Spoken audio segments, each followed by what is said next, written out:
Hi all welcome back to my channel. So இன்னைக்கு நம்ம என்ன வீடியோ பார்க்க போகிறோம் அப்படின்னு பார்த்தீங்கன்னா, என்னோட கணேஷ் சதுர்த்தி எப்படி போச்சு, அதுக்கப்புறம் என்னோட பர்த்டே எப்படி போச்சு அப்படிங்கிறதான் பார்க்க போகிறோம். அண்ட் அன்னைக்கு என்னெல்லாம் ப்ரிப்பேர் பண்ணியிருந்தாங்க எங்கள் அம்மான்னு பார்த்தீங்கன்னா, அம்மினி கொழுக்கட்டை, அதுக்கப்புறமா பூர்ண கொழுக்கட்டை, அப்புறம் பால் பாயாசம், அதுக்கப்புறமா சுண்டல், அதுக்கப்புறம் பொரி, பொட்டுக்கடலை, அவல், வெல்லம் அதெல்லாம் போட்டு வச்சிருப்பாங்கல்ல அது. அதுக்கப்புறமா விநாயகருக்கு வந்து கொஞ்சம் பழங்கள் இதெல்லாம் தான் வச்சு ரெடி பண்ணியிருந்தாங்க. அண்ட் நான் என்ன பண்ணேன்னு பார்த்தீங்கன்னா, அன்னைக்கு விநாயகர் சதுர்த்தி அப்படிங்கிறதுனால என் பையனை லைட்டாக ரெடி பண்ணி அவனுக்கு வந்து குட்டியாக ஒரு ஃபோட்டோ ஷூட் மாதிரி பண்ணிட்டு, அது மட்டும் இல்லாமல் அன்னைக்கு வந்து 4th மந்த் ஆயிடுச்சு அப்படிங்கிறதுனால அவனுக்கு வந்து 4th மந்த் ஃபோட்டோ ஷூட் பண்ணணும் அப்படின்னு சொல்லி அதையுமே பண்ணிட்டு இருந்தேன். அண்ட் அன்னைக்கு நாங்கள் சாமி கும்பிடவே அரௌண்ட் ஒரு 1:30க்கு மேலே ஆயிடுச்சு. ஏன்னா 1:30க்கு வரைக்கும் ராவுகாலம்னு ஏதோ சொல்லியிருந்தாங்க. அண்ட் நானும் ராஜேஷும் எழுந்திரிச்சதே ரொம்ப லேட்டு. அதனால அதுக்கப்புறம் வியனை ரெடி பண்ணி அதுக்கப்புறம் நாங்கள் ரெடி ஆகிட்டு வர்றதுக்கு 1:30க்கு மேலே ஆயிடுச்சு. ஸோ அப்போ தான் வந்து சாமி கும்பிட்டோம். சாமி கும்பிட்டு முடிச்சுட்டு அதுக்கப்புறமா வீட்டில் பண்ணி வச்சிருந்த பலகாரம்லாம் இருக்கும்ல, ஸோ அது எல்லாத்தையுமே வந்து அன்னைக்கு பிரேக்ஃபாஸ்ட் சொல்ல முடியாது, பிரேக்ஃபாஸ்ட் இட்லி பண்ணியிருந்தாங்க. அன்னைக்கு லஞ்ச் மாதிரி நாங்கள் அதையே சாப்பிட்டுட்டோம்.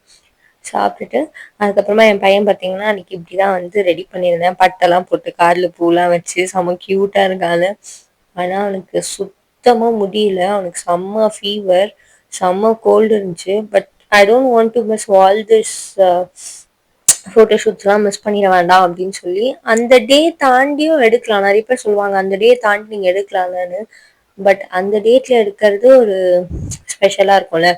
அதனால நான் அன்னைக்கு அவனை வந்து ரெடி பண்ணி எடுத்தேன். பட் ரொம்பலாம் ஃபோர்ஸ் பண்ணல. அவன் எந்த அளவுக்கு கோஆப்ரேட் பண்ணுறானோ அது வரைக்கும் எடுத்தா போதும் அப்படிங்கிற மாதிரி தான் இருந்துச்சு.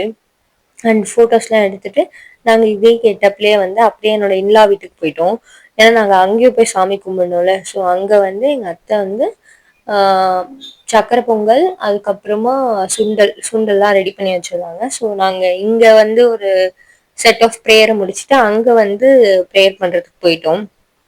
ஸோ அன்னைக்கு வந்து விநாயகர் சதுர்த்தி எங்களுக்கு வந்து இப்படி தான் போச்சு. அண்ட் அது மட்டும் இல்லாமல் நாங்கள் வந்து அன்னைக்கு புதுசாக ஒரு எக்ஸ்பிரிமெண்ட்டை வந்து ட்ரை பண்ணோம். என்னன்னு பார்த்தீங்கன்னா, நாங்கள் இது வரைக்கும் வியனை எங்கேயுமே வெளியே கூட்டிகிட்டு போனதே கிடையாதுல. பிகாஸ் அவனுக்கு எப்படி இருக்கும், அடாப்ட் பண்ணி பண்ண மாட்டானா, அண்ட் என்ன மாதிரி ரியாக்ட் பண்ணுவான் அப்படிங்கறதெல்லாம் யோசிச்சு கொஞ்சம் நிறைய பயந்துட்டு இருந்தோம்.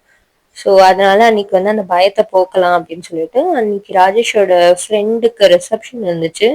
அதனால அங்க கூட்டிட்டு போகலாம் அப்படின்னு வந்து நாங்கள் டிசைட் பண்ணியிருந்தோம். ஸோ ஃபர்ஸ்ட் வந்து கொஞ்சம் பயமா தான் இருந்துச்சு. நாங்கள் என்ன யோசிச்சோம்னா, அவன் ரொம்ப கோஆப்ரேட்டே பண்ணலன்னா என்ன பண்றது அப்படின்னு தான் யோசிச்சுட்டு இருந்தோம். பட் ஸ்டில் நம்ம at some point of time நம்ம வந்து இந்த பயத்தை கொஞ்சம் ஓவர் கம் பண்ணி தான் ஆகணும். சரி கூட்டிட்டு போவோம், என்னதான் ஆகுதுன்னு பார்ப்போம் அப்படிங்கிற தைரியத்துல தான் போனோம். ஸோ எங்கள் அத்தை செஞ்சு வச்சிருந்த பலகாரத்தெல்லாம் சாப்பிட்டுட்டு சாமி கும்பிட்டுட்டு அதுக்கப்புறமா நாங்கள் அங்கேருந்து அந்த ரிசப்ஷன் ஃபங்க்ஷனுக்கு போயிட்டோம். பட் லக்கீலி என் பையன் வந்து ரொம்ப நல்லாவே கோஆப்ரேட் பண்ணான். நான் பயந்த அளவுக்குலாம் இல்லை. கரெக்டாக கார்ல ஏறும்போது கொஞ்சம் ஒரு மாதிரி அழுவ ஆரம்பிச்சான். நான் என்ன சொன்னேன், சரி ஓகே இவன் இதே மாதிரி அழுதுட்டே இருந்தானா அப்படியே எங்க அம்மா வீட்டில் எடுத்துட்டு போய் விட்டுட்டு நம்ம 2 பேர் மட்டும் ஃபங்க்ஷன் போகலாம் அப்படின்னு தான் நினச்சிட்டு இருந்தேன். அண்ட் கொஞ்ச நேரத்துலயே செட்டில் ஆயிட்டான். எங்க வீடை கிராஸ் பண்றதுக்குள்ளேயே செட்டில் ஆயிட்டான். சரின்னு சொல்லிட்டு அவனை கூட்டிட்டு போயிட்டு அதுக்கப்புறம் வர வரைக்குமே ரொம்ப ஸ்மூத்தா தான் போச்சு. அண்ட் நெக்ஸ்ட் பார்த்தீங்கன்னா இது என்னோட பர்த்டே போஸ்ட். ஸோ என்னோட பர்த்டேக்கு ராஜேஷ் வந்து ப்ரௌனி கேக் ஆர்டர் பண்ணியிருந்தான். அது வந்து ஒரு செம்ம ஃபன் பார்ட்டாக இருந்துச்சு. அண்ட் தென் நெக்ஸ்ட் பார்த்தீங்கன்னா மேண்டிட்டரி பர்த்டே அப்போவா வந்து ஃபேமிலியாக ஃபோட்டோ எடுப்போம்ல. ஸோ அந்த மாதிரி வந்து நாங்கள் ஃபோட்டோ ஷூட் பண்ணிட்டு இருந்தோம். அண்ட் அதுக்கும் வந்து என் பையனை கூப்பிட்டு வச்சு அவனை தூங்க விடாம ஃபோட்டோ எடுத்துட்டு இருந்தோம். அண்ட் அதுக்கப்புறமா நாங்கள் வந்து சரி ஓகே டின்னர் போகலாம் அப்படின்னு சொல்லி டிசைட் பண்ணியிருந்தோம். பிகாஸ் எங்களால் டின்னர் மட்டும் தான் போக முடியும். லஞ்ச்லாம் நாங்கள் பிளான் பண்ணாலே வந்து எங்களுக்கு அது டின்னர் டைம் ஆகிடும். அண்ட் நாங்கள் ரெடி ஆகிட்டு அதுக்கப்புறம் நாங்கள் அங்கேருந்து எங்கள் இன்லா வீட்டுக்கு போயிட்டு பிரணவ் மீனாட்சியை பார்த்துட்டு அவங்க கிட்ட இருந்து விஷஸ்லாம் வாங்கிட்டு அதுக்கப்புறம் பிரணவ் மீனாட்சி வந்து ரொம்ப க்யூட்டாக ஒரு வந்து என்வலப் பண்ணியிருந்தாங்க. எனக்கு அவ்வளோ பிடிச்சிருந்துச்சு. லைக் ஒரு குழந்தைங்க வந்து நம்மளுக்காக எஃபர்ட் போடுது அப்படிங்கிறத யோசிக்கும் போதே எனக்கு வந்து ஐ ஃபீல் சோ ஸ்பெஷல். நான் வந்து அதை ரொம்ப பத்திரமா எடுத்து வச்சு பிரணவ் மீனாட்சிலாம் வளர்ந்த உடனே மேபி ஒரு ஆஃப்டர் ஒரு 10 இயர்ஸ்க்கு அப்புறமா நான் உங்ககிட்ட காமிப்பேன். நீங்க வந்து இந்த வயசுல எனக்கு இது பண்ணீங்க தெரியுமா அப்படின்னு சொல்லி ஐ செரிஷ் இட் ஃபார் எவர் அந்த மாதிரி சொல்லலாம். எனக்கு அவ்வளோ ஹாப்பியா இருந்துச்சு. அவங்க மெனக்கெட்டு பண்ணி ஈவன் மீனாட்சிக்கு வந்து உடம்பு சரியில்லை. அப்பவும் அவ வந்து அத்தைக்கு பண்ணணும் அப்படின்னு சொல்லி எல்லாமே கியூட்டா பண்ணியிருந்தா. அண்ட் நான் போன உடனே கூட சரி ஓகே ஃபர்ஸ்ட் அவ தூங்கிட்டு இருந்தா. பிரணவே கொடுத்துட்டான். அதுக்கப்புறம் அவ முழிச்சு வந்து தேடுறா எங்க இருக்கு அந்த என்வலப் கொடுக்கணும் அப்படின்னு சொல்லி. அதுக்கப்புறம் நான் ராஜேஷ்ட சொல்லி போய் எடுத்து கொடு, நானே எடுத்து கொடுத்தா அவ அப்செட் ஆயிடுவா, நீ எடுத்து கொடுக்க சொல்லு அப்படின்னு. அவளே வந்து திருப்பி எனக்கு வந்து கொடுத்தா. ஐ ஃபெல் சோ ஹாப்பி. இந்த மூமெண்ட்ஸ் எல்லாம் வந்து லைஃப்ல எப்படி சொல்றது, அகைன் கிடைக்காதுல்ல. குழந்தைங்க வளர்ந்துட்டாங்கன்னா இந்த ஒரு ஃபேஸ் ஆஃப் லைஃப் வந்து சேஞ்ச் ஆயிடும்ல. ஸோ எனக்கு வந்து அது ரொம்ப ஹாப்பியா இருந்துச்சு. அண்ட் இந்த பர்த்டே வந்து நான் ஃபர்ஸ்ட் டைம் ஆஸ் அ மாமா வந்து செலிப்ரேட் பண்ணேன். ஸோ செம்ம ஸ்பெஷலாக இருந்துச்சு. வியன் கூட இருக்கிறது அண்ட் பிரணவ் மீனாட்சி எனக்கு சர்ப்ரைஸ் பண்ணது எல்லாமே ரொம்ப ஹாப்பியா இருந்துச்சு. அண்ட் அதுக்கப்புறம் நாங்கள் வந்து ஃபிஃப்த் போயிருந்தோம். அண்ட் எப்படி சொல்றது, இந்த birthday is like a very calm and subtle peaceful birthday அப்படின்னு போச்சு. ரொம்ப ஒரு மாதிரி அந்த ஒரு யங் ஏஜ்ல இருக்கும் தெரியுமா, பர்த்டேனா ஒரு மாதிரி அப்படியே பார்ட்டி வைப்ஸ்ல. ஸோ அப்படிலாம் இல்லாம ரொம்ப காமா ஒரு டின்னர் டேட் போயிட்டு கிட்ஸ் கூட ஸ்பெண்ட் பண்ணிட்டு ரொம்ப ரிலாக்ஸ்டா ரொம்ப ஹாப்பி டேவா போச்சு. அண்ட் நாங்க ஃபிஃப்த்ல என்னென்ன சாப்பிட்டோம்னு பாத்தீங்கன்னா, ஒரு சிக்கன்ல ஸ்டார்டர் வாங்கியிருந்தோம். அண்ட் தென் பரோட்டா வாங்கியிருந்தோம். அதுக்கப்புறமா அது கூட வந்து நல்லி கிரேவி வாங்கியிருந்தோம். அண்ட் எனக்கு பர்சனலா வந்து சிக்கன் ரொம்ப பிடிச்சிருந்துச்சு. அண்ட் நல்லியுமே ரொம்ப பிடிச்சிருந்துச்சு. பட் நல்லி வந்து அந்த ப்ரைஸ்க்கு ஒர்த்தா அப்படின்னா எனக்கு வந்து ஓகே அந்த மாதிரி தான் இருந்துச்சு. அண்ட் ராஜேஷ்குமே சிக்கன் ரொம்ப பிடிச்சிருந்துச்சு. அண்ட் ராஜேஷ் வந்து ரொம்ப மட்டன் கைண்ட் ஆஃப் பர்சன் கிடையாது அப்படிங்கறதுனால அவனுக்கு வந்து ஓகேவா தான் பிடிச்சிருந்துச்சு. நாங்க வந்து இதெல்லாம் சாப்பிட்ட உடனே செம ஃபில்லிங் ஆயிடுச்சு. அண்ட் மேபி நீங்க இப்ப யோசிக்கிறீங்க இந்த 3 டிஷ் எப்படி ஃபில்லிங்கா இருக்கும்னா, நீங்க அங்க போய் சாப்பிட்டு பாருங்க, செம ஃபில்லிங்கா தான் இருந்துச்சு. அண்ட் எங்களுக்கு இதோட காஸ்டே பாத்தீங்கன்னா இட் வாஸ் அரௌண்ட் 2000 அப்படி வந்துருச்சு. அண்ட் ஒன் டைம்க்கு it's a very good experience. And again நீங்க போவீங்களா அப்படின்னா மேபி யா ரொம்ப ரொம்ப நாள் அப்புறம் அகைன் இந்த மாதிரி ஒரு ரூஃப் டாப்ல போய் உட்காந்து சாப்பிடணும் அப்படின்னு தோணுச்சுன்னா கண்டிப்பா நாங்க போவோம். ரொம்ப ரிலாக்ஸ்டா இருந்துச்சு. Beach view. அண்ட் இதுக்கு முன்னாடியே நான் வந்து அங்க போகணும்னு நினைச்சிருக்கேன் ராஜேஷோட ப்ரீ பர்த்டே செலிப்ரேட் பண்றதுக்கு. பட் அப்போ நாங்க போகும்போது வந்து ரூஃப் டாப் டைனிங் அவைலபிள் இல்லை அப்படின்னு சொல்லிட்டாங்க. சரி ஓகே, அந்த டைனிங் இல்லாம நம்ம கீழே உட்காந்து சாப்பிடுறது வந்து அந்த அளவுக்கு கொஞ்சம் நல்லா இருக்க மாதிரி இல்ல. அதனால நாங்க அங்க இருந்து கிளம்பிதான் வந்து ஜைட்டூன் போனேன் அப்படின்னு சொல்லி ஒரு வீடியோ போட்டிருப்பேன்.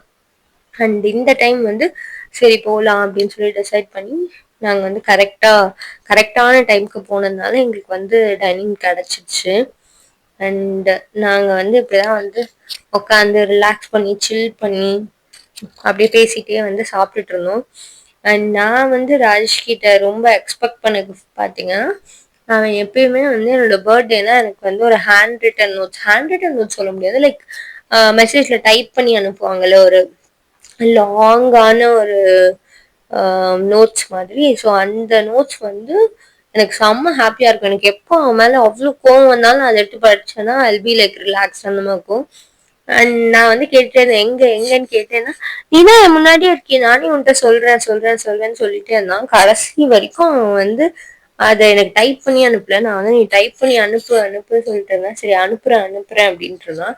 அண்ட் லாஸ்ட் பர்த்டேக்குமே அதே மாதிரிதான் அவன் என்கிட்ட வந்து டைப் பண்ணி அனுப்புறேன் அப்படின்னு சொல்லிட்டு டைப் பண்ணி அனுப்பல. அதுக்கப்புறம் எனக்கு வந்து உட்காந்து சொல்லிட்டு இருந்தான்.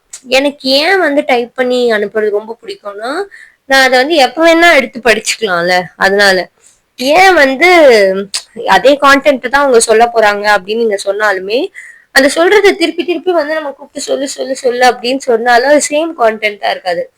But that message will be the same thing. நம்ம எப்ப எடுத்து படிச்சாலும் அதே ஃபீல் இருக்கும்ல.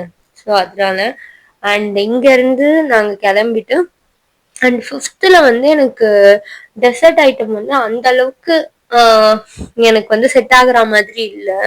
எனக்கு வந்து ஷேக்ஸ் குடிக்கணும் போல இருந்துச்சு. பட் அங்க வந்து எனக்கு ஷேக்ஸ் அந்த அளவுக்கு ஆம், நான் எக்ஸ்பெக்ட் பண்ற மாதிரி இல்ல அப்படிங்கறதுனால நாங்க வந்து அங்க பாஸ்பை காஃபி அப்படின்னு சொல்லி அதுக்கு நியர்பைலே இருக்க பிளேஸ்க்கு போயிட்டு ஷேக் குடிச்சிட்டு அதுக்கப்புறம் சொல்ற விஷயத்தையும் அப்படி அந்த நான் சொல்லுவேன்ல லாங் பேராவா வந்து நோட்ஸ் அனுப்புவானு அதை வந்து அவனை எக்ஸ்பிளைன் பண்ண சொல்லி அந்த மொமெண்ட்டை ஜாலியா ஹாப்பியா என்ஜாய் பண்ணிட்டு அதுக்கப்புறம் நாங்கள் அங்கேருந்து கிளம்பி வீட்டுக்கு வந்துட்டு இருந்தோம். ஸோ திஸ் இஸ் ஹவ் என்னோட பர்த்டே அண்ட் கணேஷ் சதுர்த்தி போச்சு. அண்ட் உங்களுக்கு இந்த வீடியோ ரொம்ப பிடிச்சிருந்துச்சுன்னா மறக்காம லைக், ஷேர், சப்ஸ்கிரைப் பண்ணுங்க. And thank you so much for வாட்சிங் திஸ் வீடியோ. பாய்.